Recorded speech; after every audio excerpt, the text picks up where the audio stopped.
ನಮಸ್ತೆ ಎಜಿ ನ್ಯೂಸ್ಗೆ ಸ್ವಾಗತ. ಯಾದಗಿರಿ ನಗರದ ಕೇಂದ್ರ ಬಸ್ ನಿಲ್ದಾಣದಲ್ಲಿ ನಿಷೇಧಿತ ಗುಟ್ಕಾ ಉತ್ಪನ್ನಗಳನ್ನು ಬಹಿರಂಗವಾಗಿ ಮಾರಾಟ ಮಾಡಲಾಗ್ತಾ ಇದೆ ಎಂಬ ಆರೋಪಗಳು ಸಾರ್ವಜನಿಕ ವಲಯದಲ್ಲಿ ಕೇಳಿಬರ್ತಾ ಇದೆ.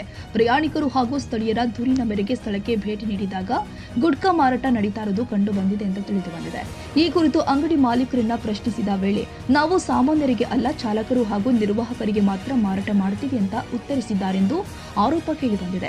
ಅಲ್ಲದೆ ಈ ವಿಷಯದ ಬಗ್ಗೆ ಪ್ರಶ್ನೆ ಮಾಡಿದವರೊಂದಿಗೆ ಅಸಮಾಧಾನಕರವಾಗಿ ವರ್ತಿಸಿ ಇಲ್ಲಿ ಹಲವರು ಮಾರಾಟ ಮಾಡುತ್ತಿದ್ದಾರೆ, ಏನೂ ಆಗುವುದಿಲ್ಲ ಎಂಬ ಧೋರಣೆ ತೋರಿದ್ದಾರೆ ಎಂದು ಸ್ಥಳೀಯರು ಆರೋಪಿಸಿದ್ದಾರೆ.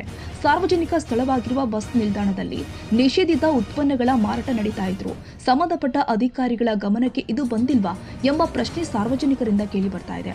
ಪ್ರತಿನಿತ್ಯ ಸಾವಿರಾರು ಪ್ರಯಾಣಿಕರು ಸಂಚರಿಸುವ ಕೇಂದ್ರ ಬಸ್ ನಿಲ್ದಾಣದಲ್ಲಿ ಇಂತಹ ಚಟುವಟಿಕೆಗಳು ನಿರಂತರವಾಗಿ ನಡೀತಾ ಇರುವುದು ಆತಂಕಕ್ಕೆ ಕಾರಣವಾಗಿದೆ.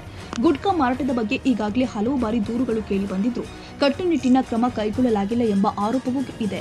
ಆರೋಗ್ಯಕ್ಕೆ ಹಾನಿಕಾರಕವಾಗಿರುವ ಹಾಗೂ ಸರ್ಕಾರದಿಂದ ನಿಷೇಧಿಸಲ್ಪಟ್ಟಿರುವ ಉತ್ಪನ್ನಗಳ ಮಾರಾಟವನ್ನು ತಡೆಯಲು ಆಹಾರ ಸುರಕ್ಷತಾ ಇಲಾಖೆ, ಪೊಲೀಸ್ ಇಲಾಖೆ ಹಾಗೂ ಸಾರಿಗೆ ಅಧಿಕಾರಿಗಳು ತಕ್ಷಣ ಕ್ರಮ ಕೈಗೊಳ್ಳಬೇಕು ಎಂದು ಸಾರ್ವಜನಿಕರು ಆಗ್ರಹ ಮಾಡಿದ್ದಾರೆ.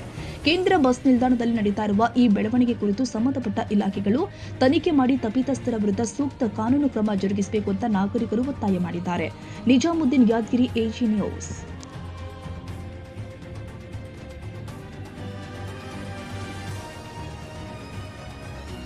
ಕನ್ನಡಿಗರ ಮೆಚ್ಚಿನ ನಿಮ್ಮ ಎಜೆ 24/7 ನ್ಯೂಸ್ ಕನ್ನಡ ವಾಹಿನಿ ಇದೀಗ ಟಿವಿಯಲ್ಲಿ ಲಭ್ಯ.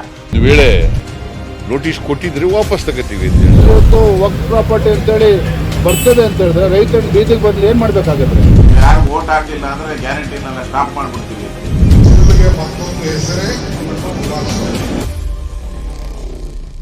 ಕರ್ನಾಟಕ ಮತ್ತು ದೇಶ ವಿದೇಶ 360 ಡಿಗ್ರಿ ಸುದ್ದಿ ಹಾಗೂ ಉತ್ತರ ಕರ್ನಾಟಕ, ಬೆಳಗಾವಿ, ಬಾಗಲಕೋಟೆ, ಧಾರವಾಡ, ಹಾವೇರಿ, ಗದಗ, ಬಿಜಾಪುರ ಜಿಲ್ಲೆಯ ಕ್ಷಣ ಕ್ಷಣದ ವಿವರವನ್ನ ಪಡೆಯುವುದಕ್ಕೆ ಎಜೆ 24/7 ನ್ಯೂಸ್ ಕನ್ನಡ ವಾಹಿನಿಯನ್ನ ಲೈಕ್ ಮಾಡಿ, ವಿಡಿಯೋಗಳನ್ನ ಶೇರ್ ಮಾಡಿ, ಕಮೆಂಟ್ ಮಾಡುವ ಮೂಲಕ ನಮ್ಮ ವಾಹಿನಿಗೆ ಸಹಕಾರ ನೀಡಿ ಮತ್ತು ಚಾನೆಲ್ ಅನ್ನ ಸಬ್ಸ್ಕ್ರೈಬ್ ಮಾಡಿ. ಧನ್ಯವಾದಗಳು.